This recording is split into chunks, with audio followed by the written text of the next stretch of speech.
Welcome back to another technical deep dive here in the debug zone.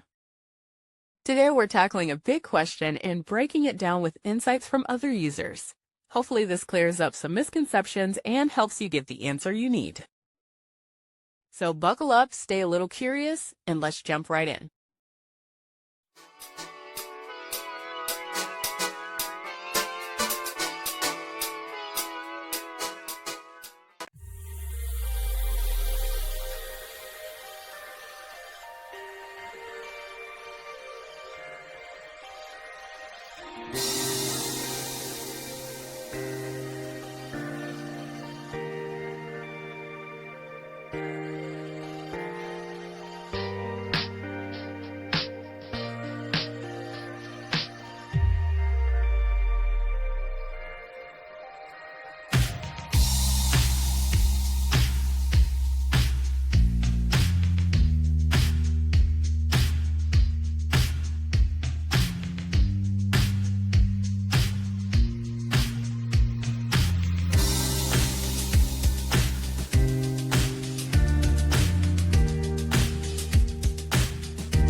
And that's a wrap.